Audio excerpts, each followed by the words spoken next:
네, 그럼 시작을 해보도록 하겠습니다. 저는 세미나 첫 번째 주제로 오프닝 더 블랙박스라는 제목을 붙여봤고요. Explainable AI라는 설명 가능한 인공지능이라고 한국말로 하죠. 주제로 발표를 하게 된 김채연입니다.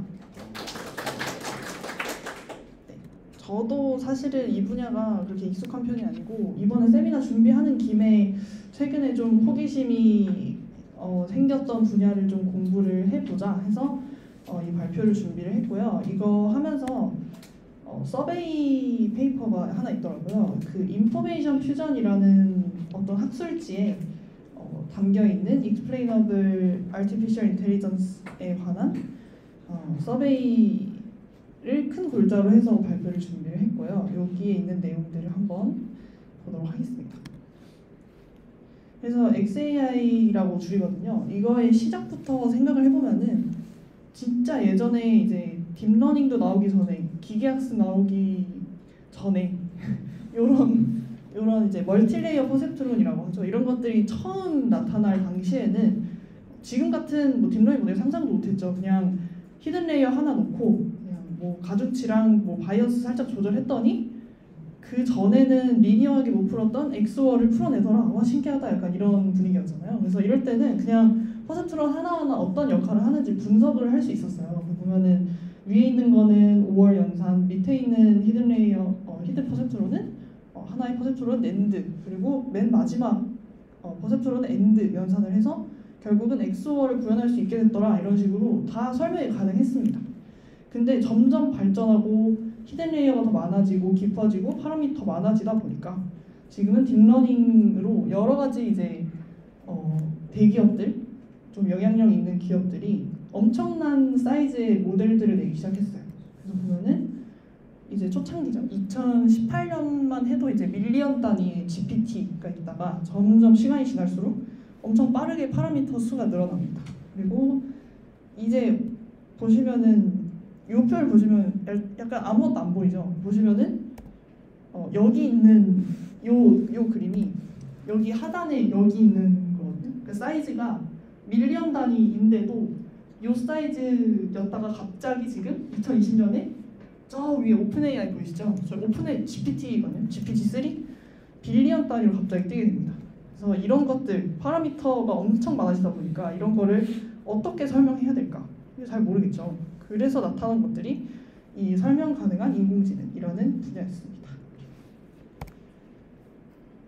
그래서 이게 왜 필요하냐? 사실은 그냥 생각해보면은 GPT한테 그 프롬프트 줘서 정확한 답이 나왔다. 그리고 끝날 수도 있죠. 그냥 우리가 만족할 만한 답이 나왔다 하고 끝날 수도 있는데 왜 그걸 굳이 설명해야 하느냐에 관한 이야기가 나왔어요. 그래서 보면은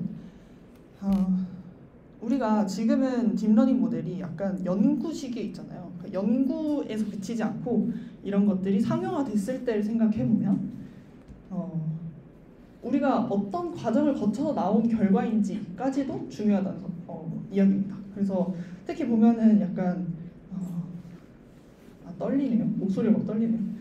그래서 막 정밀의학이나 자율주행, 보안이나 금융 같이 되게 약간 예민하고 정확한 판단이 필요한 분야에서는 이런 것들이 더욱 중요하다는 이야기입니다. 그래서 뭐 자율주행을 하는데 이거 사람의 생명이 걸렸잖아요. 의학도 그렇고 그리고 전 재산 어떤 투자를 AI한테 맡겼는데 갑자기 재산이 날아가 버리고 약간 이런 사건들이 일어났을 때 이런 책임의 소재를 묻고 또 이런 것들을 처리를 하기 위해서는 투명한 모델, 그러니까 우리가 어떤 식으로 어떤 과정을 거쳐서 이 모델이 이런 결과를 냈구나 하는 것들을 알고 있어야 한다는 필요성에서 시작하는 것이 바로 이 Explainable AI라는 분야입니다. 보면은 아마 블랙박스 문제라는 단어는 많이 들어보셨을 것 같아요. 그래서 이런 것들을 좀 해결하고자 하는 방향이 Explainable AI입니다. 그래서 이 서베이 페이퍼에서 설명하고 있는 Explainability의 정의가 아래와 같아요. 보면은 위에가 이제 그 영영 사전에 나오는 정의거든요. 여기서 추가한 거를 보면은 Given an audience라는 단어가 추가가 됐죠.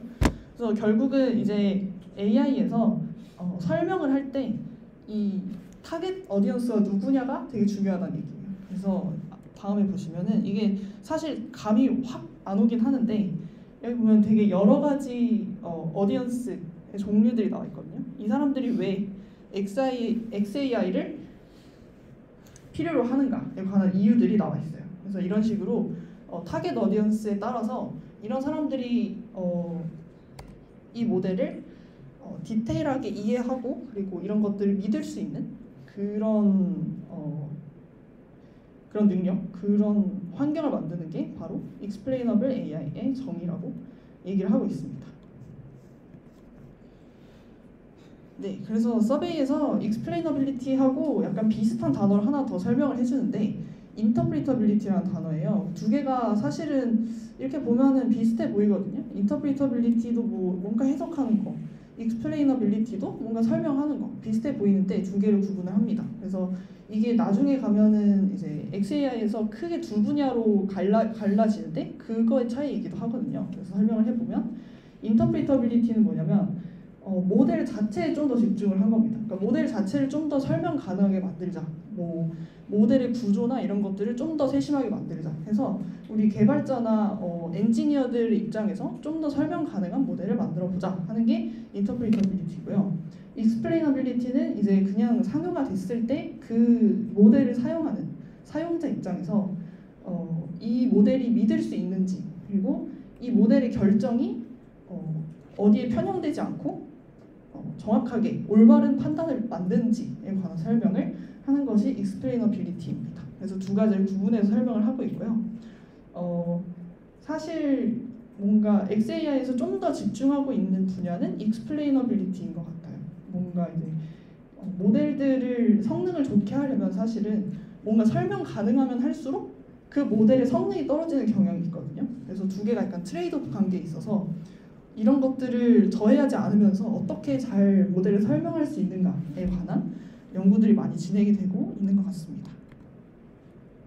네, 그래서 여기에서 explainability에 관련된 사진을 하나 들고 왔는데 위에서부터 그러니까 보통 저희가 많이 보는 게 블랙박스 모델이잖아요. 이런 것들은 이제 저희가 요즘 많이 쓰고 있는 딥러닝 모델들은 사실은 어떤 뭐 파라미터에서 어떤 부분이 어떤 걸 관장한다 이런 걸 특정하기 힘들잖아요. 그래서 그냥 어떤 박스를 통과했더니 우리가 원하는 답이 잘 나오네? 약간 이런 류의 모델이 블랙박스 모델이고요. 그리고 그거랑 반대되는 개념을 화이트박스라고 명칭을 붙입니다. 그래서 화이트박스는 그냥 속 안에가 다 보이는 거. 그래서 이 파라미터가 어떤 역할을 하고 어떤 구조로 어떤 매핑을 하고 이런 것들을 다 알 수 있는 그런 모델들을 화이트박스라고 칭합니다. 그 중간 어딘가에 있는 게 그레이박스겠죠. 그래서 이런 식으로 구분을 해놨는데 그러면 저희가 그냥 화이트박스 쓰면 되잖아요. 근데 안 쓰는 이유는 화이트박스 뭔가 설명을 잘 할 수 있는 그런 모델일수록 그 성능이 떨어진다 하는 문제점이 있었던 겁니다. 그래서 딥러닝의 발전 방향이 이렇게 좀 거대한 모델들 위주로 지금 발전을 하고 있는 게 어쩌면 이런 이유이지 않을까 싶어요. 그래서 좀 더 깊고 뭔가 딥한 그런 레이어들을 쓰는 블랙박스 모델을 저희가 상용화를 하고 싶은데 이런 거를 어떻게 설명하느냐에 관한 것들이 XAI라는 툴로 가능하다 이렇게 되는 거죠.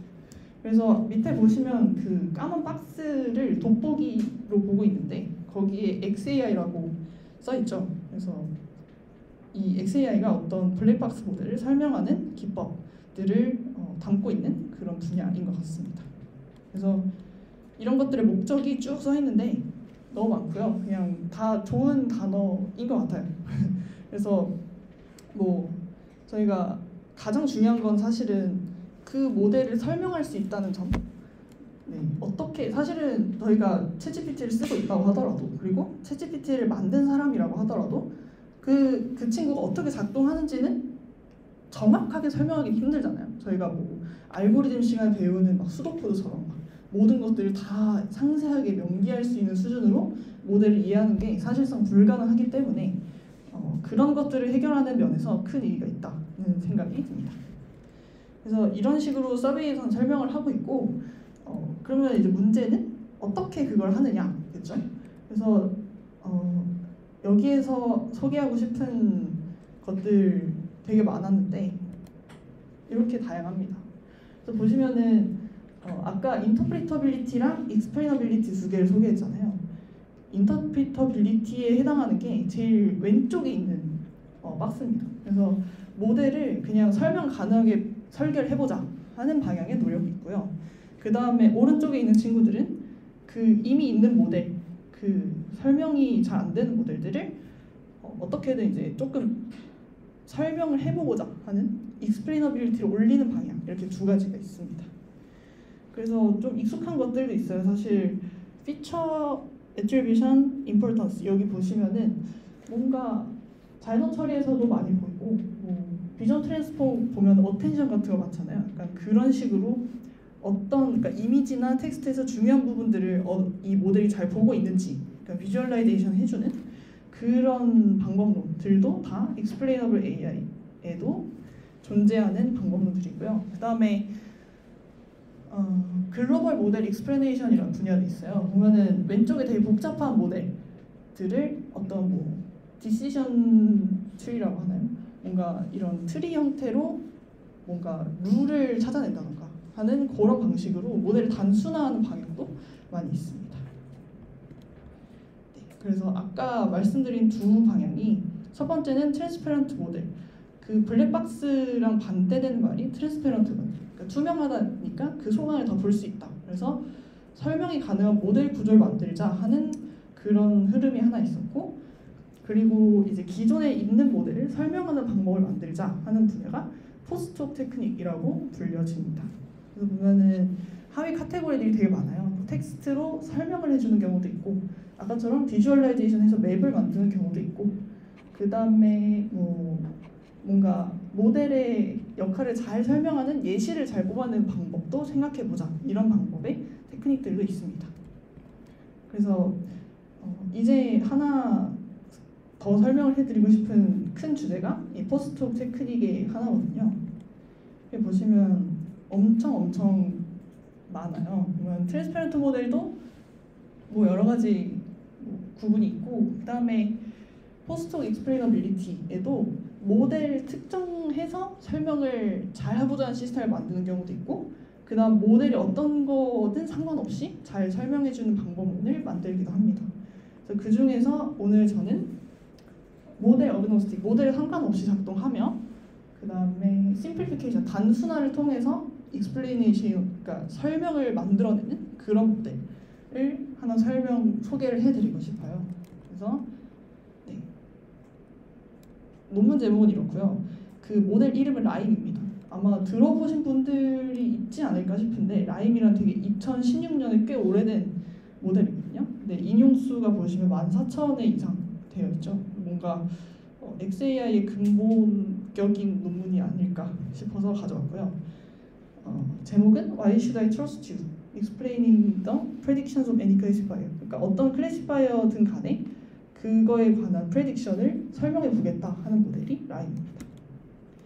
그래서 보면은 앞에서 설명했던 그런 그 설명 가능성이 필요하다는 동향이 하나 있었고, 그 다음에 저희가 연구를 하다 보면은 어떤 분야의 정확도를 측정하는 매트릭으로 논문을 쓰는 경우가 많잖아요. 그러니까 정확도가 높으면 좋은 모델, 소타를 찍으면 좋은 모델, 이런 식으로 연구가 점점 진행이 되고 있는데, 이런 것들이 실제 상황에, 그러니까 리얼월드에 적용을 했을 때 그만큼 정확하게 뭔가 우리가 원하는 대로 잘 작동할까에 관한 고민들이 있었던 겁니다. 그래서 이런 거를 좀 해결하기 위해서 우리가 어떤 믿음을, 그러니까 모델에 대한 믿음, 모델에 대한 설명을 좀 해보자 하는 것들이 이 라임의 약간 모티베이션이었고요.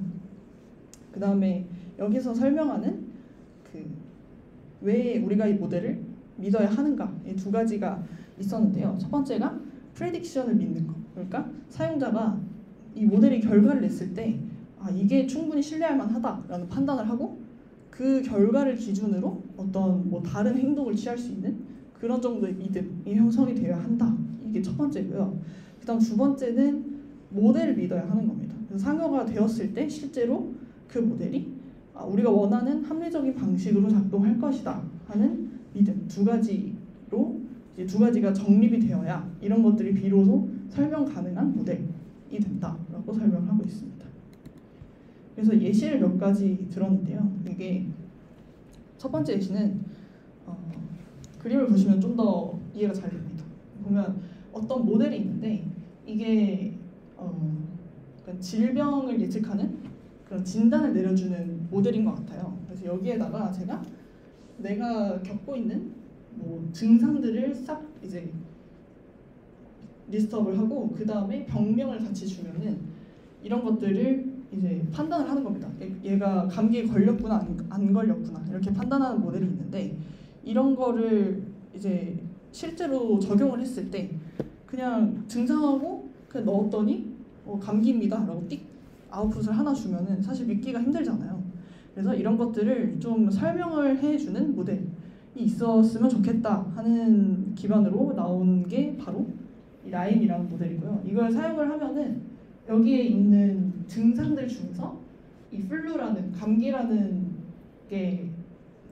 진단이 나온 이유로 중요하게 나타난 증상들이 저렇게 뭔가 확률값 0에서 1 사이의 확률값으로 나옵니다. 그래서 이 감기라는 결과 나오는데 각각의 요소들이 얼마나 많이 기여를 했느냐, 그러니까 이런 식이죠. 그런 거를 이밸류에이션 해주는 모델이 라임입니다. 그리고 두 번째는 이런 것들이 왜 필요하냐에 대한 또 두 번째 이유인데 밑에 보시면은 도큐먼트 해가지고 메일이 있어요.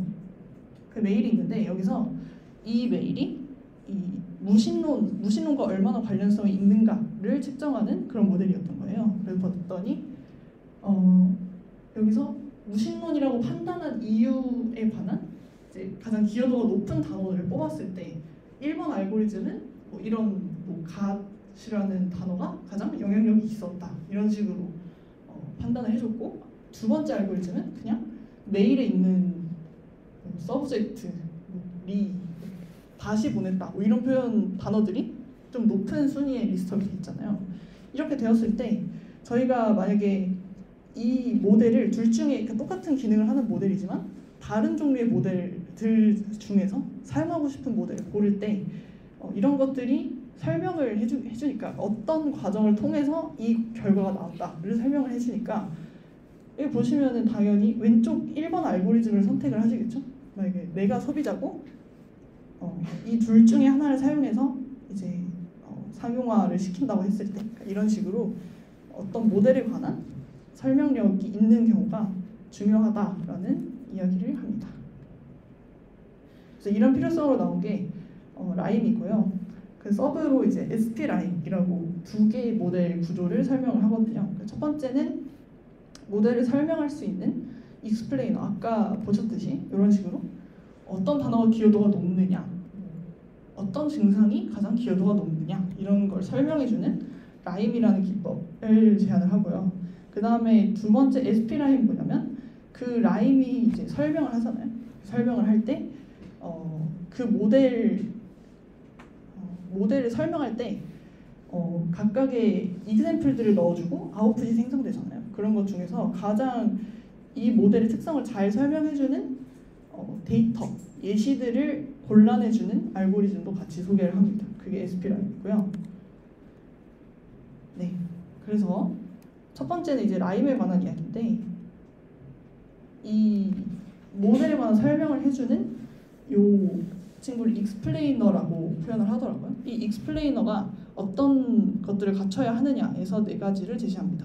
첫 번째가 인터프리터블. 우리가 설명을 딱 받아들었는데 갑자기 피처 값들이 막 써있고 이러면 약간 당황스럽잖아요. 그러니까 인간이 이해할 수 있는 방향으로 그런 방식으로 설명이 제시되어야 한다. 아까처럼 뭐 어떤 단어가 중요했다 이런 식으로요.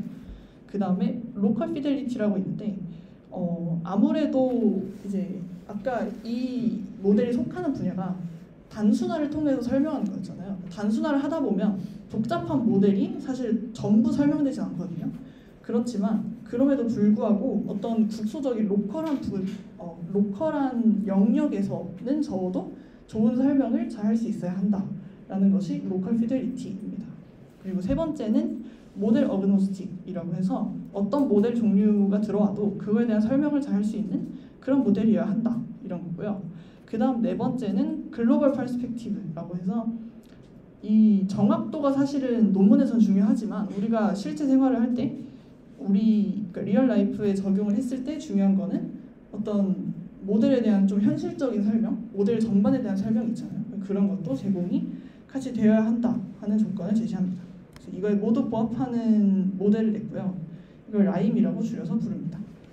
그래서 간단하게 그냥 일부 식을 가져왔는데 별게 아니고 보면은 이게 어떤 식으로 작동하냐면 모델이 하나 있으면 그거를 이제 그거의 아웃풋을 비슷하게 되는 다른 간단한 모델 하나 만들어요. 그거를 이제 익스플레이너라고 이름을 붙이고 그 다음에 이제 익스플레이너가 복잡한 모델하고 똑같은 답을 내도록 계속 트레이닝을 시킵니다. 그래서 그런 식으로 트레이닝을 시키다 보면 어느 정도 이제 모델을 모사할 수 있게 되겠죠. 그러면 그걸 가지고 좀 단순한 스페이스에서 좀 단순한 공간에서 이 모델이 어떤 식으로 작동하고 어떤 피처가 중요하고 이런 것들을 설명을 해보자 하는 방향으로 이 논문의 라임이 작동을 하고요. 그래서 식을 살짝 설명을 드리면은 그러니까 원래 모델 fx라고 설명을 하고 그다음 새로운 모델이 그러니까 우리가 도입하는 단순한 모델이 g입니다. 그래서 여기서 사용을 하는 데이터를 보면은 x하고 x 프라임이 있는데 x 같은 경우는 원래 모델이 사용하는 데이터고요. 이거랑은 다르게 x 프라임은 조금 더 해석 가능하고 좀 더 단순한 레프레젠테이션을 가진 공간에서 나온 데이터 포인트들이라고 생각을 하시면 됩니다. 그래서 이게 약간 헷갈릴 수 있지만 fx랑 x가 세트고요. 그 다음에 g하고 x 프라임이 세트입니다. 그래서 각각의 쌍이 결국은 차이가 없도록 각각의 인풋 아웃풋이 차이가 없도록 로스를 줘서 두 개가 비슷해지도록 하는 겁니다. 그래서 보시면은 밑에 로스식이 있는데 이 로스가 크면 안 좋은 거니까 로스가 작으면 작을수록 설명력이 높아진다는 해석을 할 수 있겠죠. 그래서 보시면은 옆에도 설명이 되어 있는데, 그러니까 여기서 빨간색이랑 파란색이 뭐 바이너리 클래시피케이션을 생각해 보면 0하고 1 두 개예요. 보면은 되게 복잡하죠. 그 공간에 되게 뭐 논리니어하게 막 퍼져 있는 저런 공간을 약간 로컬하게라도 설명을 하고 싶은 겁니다. 그래서 우리가 G라는 모델을 도입을 해서 여기는 지금 약간 리니어하게 모델이 되었죠. 여기 이런 식으로 뭐 리니어 클래시파이어를 G로 설정하거나 뭐 SVM도 설정을 할 수 있더라고요. 이런 좀 단순한 모델들을 도입을 해서 그 주변에 있는 익샘플들을 이제 추출을 한 다음에 그걸로 학습을 해서 적어도 이 전체 공간 아니지만 이 포인트에 있는 이 주변에 있는 이 경계들은 비슷하게 이 리니어 클래시파이어가 따라갈 수 있도록 학습을 하는 거죠. 이런 식으로 네, 이런 식으로 학습을 하고요. 네. 조금 더 자세하게 할까 하다가 살짝 좀 복잡한 감이 있지 않을까 해서 이렇게까지만 했는데 혹시 좀 더 궁금한 게 있으면 나중에 질문을 해주시기 바랍니다. 이걸 좀 예시로 보는 게 좋을 것 같아서 예시를 가져왔거든요. 보시면은 이제 어떤 이미지를 줬을 때 이 일렉트릭 기타, 어쿠스틱 기타, 뭐 레브라도 각각의 단어를 잘 설명하는 부분을 계속 찾는 겁니다. 그래서 보면은 뭐 여러 가지 이제 여기서 봤을 때 어떤 포인트를 딱 줬을 때 이 주변을 계속 샘플링을 하는 거니까 원래 포인트는 이제 풀 이미지가 될 거고요. 여기서 여러 가지 부분들을 계속 다르게 마스킹을 해서 여러 가지 샘플을 뽑아요. 그 다음에 그 샘플이 일렉트릭 기타에 속할 확률 뭐 이런 것들을 계속 계산을 해서 정확도를 높이는 방향으로 학습을 하는 겁니다. 보시면은 여기서 슈퍼픽셀이라는 알고리즘을 사용하는 것 같은데 슈퍼픽셀을 이용을 해서 이미지를 여러 가지 영역으로 나눈 다음에 그 다음에 이제 그 영역들을 이렇게 랜덤하게 일정 부분은 좀 마스킹을 하고 이런 식으로 변형을 해서 이게 이 사람으로 인식될 확률을 계속 뽑아보는 겁니다. 뽑아봤을 때 맨 마지막 게 제일 확률이 높죠? 그러면은 이 모델은 이 영역을 줬을 때 사람이라는 판단을 하는 확률이 제일 높으니까 그러면 이 부분이 이 사람이라는 판단을 하는데 가장 좋은 설명이 되는 영역이구나 이렇게 생각을 하는 거예요. 그래서 이런 식으로 베스트 익스플레이션을 찾아내는 게 이 라임의 알고리즘입니다. 그래서 보시면은 완벽하진 않아요. 이게 글로벌하게 모든 이 모델 전체를 설명하지 못하지만 적어도 그 주변에 있는 어떤 포인트 주변에 있는 경계들을 찾아내는데 좀 유용하다라고 이야기를 하고 있습니다. 그리고 SP라임은 간단하게 설명을 아까 했지만 저희가 라임이라는 모델을 쓸 때 이 라임이 어떤 공간, 여기서 X'이라는 새로운 공간에 벡터로 작동을 한다고 했잖아요. 이 벡터를 만들 때 어떤 이미지 피처들을 뽑아내서 가장 중요한 피처들을 그러니까 각각의 중요한 피처들의 기여도를 0, 1로 측정을 해가지고 하나의 벡터를 또 따로 만들어요. 그래서 뭐 이 피처가 이 이미지에 가장 많이 기여를 한다 이런 식으로 확률 값으로 나타내게 하거든요. 그래서 이런 것들을 구성을 할 때 그 피처들이 뭐 다양하게 이걸 뭐라고 설명을 하죠?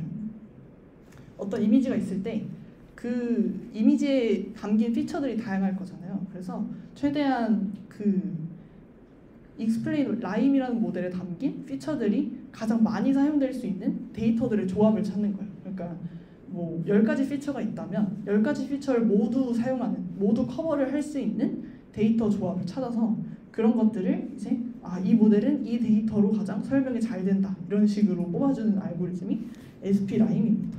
그래서 이런 식으로 논문 내용이 구성이 되어 있고요. 그래서 마무리를 해보면 이게 좋은 점이 있죠.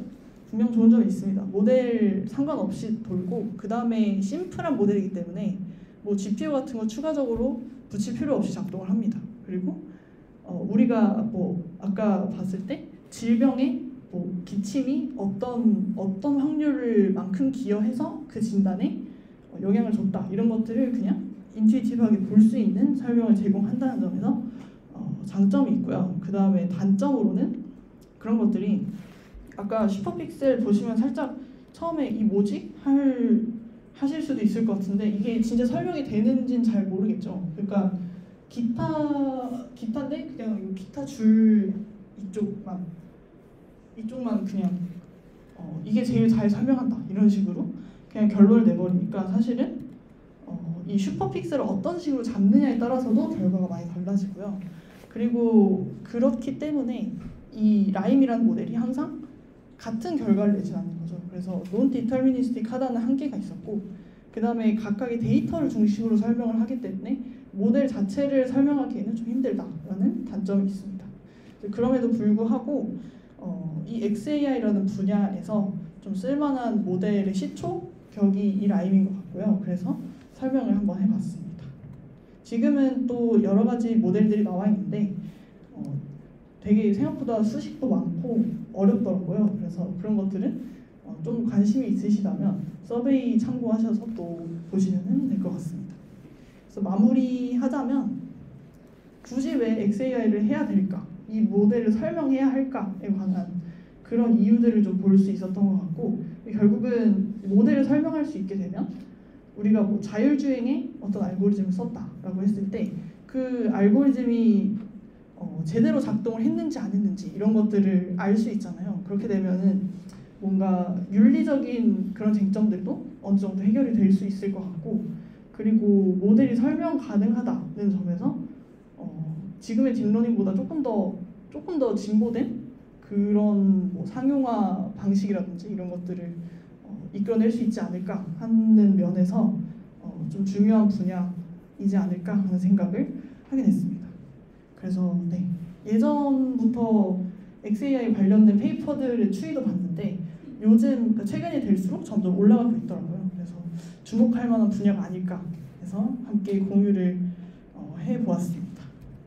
네, 발표하면서 되게 많이 떤 것 같은데 네, 들어주셔서 감사하고요.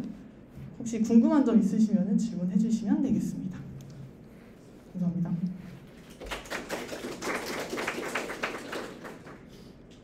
질문 있으신가요?